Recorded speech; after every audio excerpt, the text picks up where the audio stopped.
বিসমিল্লাহির রহমানির রহিম। আসসালামু আলাইকুম। আশা করি আপনারা সবাই ভালো আছেন। আজকে আমি আপনাদেরকে দেখাবো টমেটো সংরক্ষণ পদ্ধতি আর টমেটো চাটনির রেসিপি। এখানে আমি টমেটো ভালো করে ধুয়ে পানিটা ঝরিয়ে নিলাম।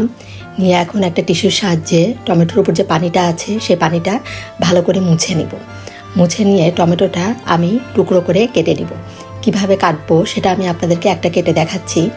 এভাবে টমেটোটা প্রথমে আমি 4 টুকরা করে মাঝখানের যে বোটারের যে সাদা অংশটা আছে এটা ফেলে দিতে হবে। এটা কিন্তু রান্না করার সময় দেখা যায় সিদ্ধ হয় না, এজন্য এভাবে এটা কেটে ফেলে নিতে হবে।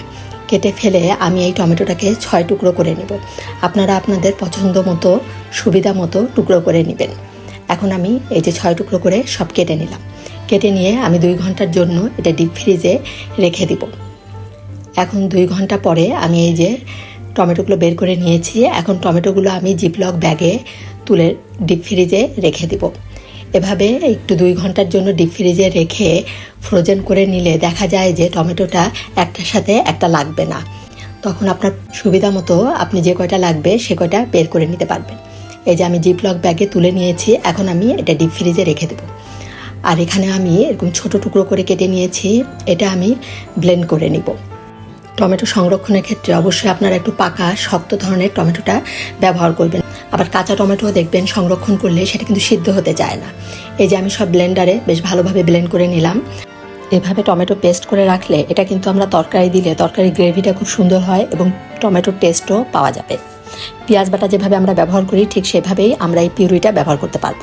এই যে খুব সুন্দরভাবে কিন্তু টমেটো পেস্টটা হয়ে গিয়েছে। এখন আমি এই যে 3টা দইয়ের বক্সে আমি এটা রেখে ডিপ ফ্রিজে সংরক্ষণ করে রেখে দিব। ঢাকনা দিয়ে ঢেকে আমি এটা ডিপ ফ্রিজে রেখে দিব।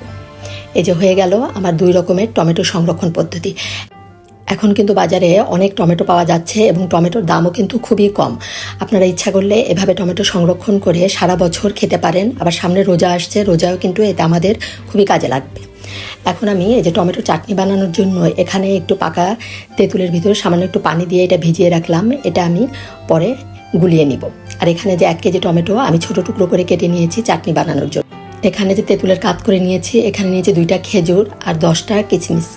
খেজুরগুলো বিচি ফেলে আমি টুকরো করে নিয়েছি। আর এখানে নিয়েছি গুড় আর নিয়েছি 3টা শুকনা মরিচ। এখন আমি প্যানে 2 টেবিল চামচ পরিমাণ সরিষার তেল দিয়ে এর মধ্যে শুকনা মরিচ দিয়ে দিলাম। দিয়ে দেব হাফ চামচ পরিমাণ পাঁচফোড়ন। পাঁচফোড়নটা একটু ফুটে উঠলে এর মধ্যে আমি 3 কোয়া রসুন কুচি এর ভিতর দিয়ে দিলাম। দিয়ে এখন একসাথে সব ভেজে নিব সুন্দর একটা ফ্লেভার বের হওয়া পর্যন্ত। আর রসুনটা হালকা ব্রাউন হওয়া পর্যন্ত আমি এটা ভেজে নিলাম একসাথে। রসুনটা ভাজা হয়ে গিয়েছে। এখন এর ভিতরে আমি কেটে রাখা টমেটোগুলো দিয়ে দিব। এই টমেটোর চাটনিতে কিন্তু কোনো পানি ব্যবহার করা যাবে না। এই টমেটো থেকে যে পানিটা বের হবে সেটা দিয়ে টমেটোটা সিদ্ধ হবে এবং এই চাটনিটা রান্না করা হবে। এখন আমি এই যে সব একসাথে ভালো করে মিশিয়ে নিলাম। মিশিয়ে নিয়ে এর মধ্যে হাফ চামচ পরিমাণ লবণ দিলাম। লবণটা দিয়ে আবার সব একসাথে ভালো করে মিশিয়ে নিয়ে ঢাকনা দিয়ে ঢেকে 5-6 মিনিটের মতো এটা আমি রান্না করে নিব। যে টমেটো থেকে কিন্তু বেশ খানিকটা পানি বের হয়েছে। এখন আমি বেশ ভালোভাবে এটা নেড়ে নিয়ে এর ভিতর দিয়ে দিব যে তেঁতুলের কাতটা করে রেখেছি সেই তেঁতুলের কাতটা দিয়ে দিলাম। আর দিয়ে দিব গুড় আর কাঁচামরিচ। সব দিয়ে একসাথে ভালো করে মিশিয়ে নিয়ে আমি আবার এটা রান্না করে নিব। গুড়টা গলে যাবে সেই পর্যন্ত এটা আমি রান্না করে নিতে হবে। আর টক ঝাল মিষ্টি এটা আপনারা আপনাদের টেস্ট অনুযায়ী দিবেন। এখন আমি হাফ চামচ পরিমাণ দিলাম লাল মরিচের গুঁড়া। দিয়ে সব একসাথে ভালো করে আবার মিশিয়ে নিব। একদম বেশ ভালোভাবে মিশিয়ে নিয়ে আরও কিছুক্ষণ এটা ঢাকনা দিয়ে ঢেকে রান্না করে নিব টমেটোটা যাতে ভালোভাবে সিদ্ধ হয়। এখন আমি একটা ডাল ঘুটনি দিয়ে এই টমেটোগুলো এভাবে একটু ভেঙে দিব। এখন যে ডাল ঘুটনির সাহায্যে আমি এভাবে টমেটোগুলো সব মিশিয়ে নিচ্ছি। এভাবে ভালো করে মিশিয়ে নিয়ে এখন আমি এর ভিতরে দিয়ে দিব খেজুর আর কিশমিশ। 2টা দিয়ে আবার সব একসাথে ভালো করে মিশিয়ে নিব। এটা কিন্তু টমেটোর যে পানিটা বের হয়েছে পানিটা শুকিয়ে একদম তেলের উপর যখন উঠে আসবে তখনই বুঝতে হবে যে এই চাটনিটা হয়ে গিয়েছে। এই টমেটোর চাটনি যদি আপনারা অনেকদিন পর্যন্ত সংরক্ষণ করে খেতে চান তাহলে এই পর্যায়ে অবশ্যই আপনারা 2 টেবিল চামচ পরিমাণ ভিনেগার দিয়ে নেবেন। তাহলে এটা আপনারা অনেক দিন পর্যন্ত কাচের বয়মে রেখে সংরক্ষণ করে খেতে পারবেন। এখন আমি দিয়ে দিলাম হাফ চামচ পরিমাণ চাট মশলা আর দিয়ে দিব হাফ চামচ পরিমাণ বিট লবণ। এই বিট লবণটা আর চাট মশলাটা অবশ্যই দিবেন, এতে কিন্তু চাটনির টেস্টটা আরও বেড়ে যাবে।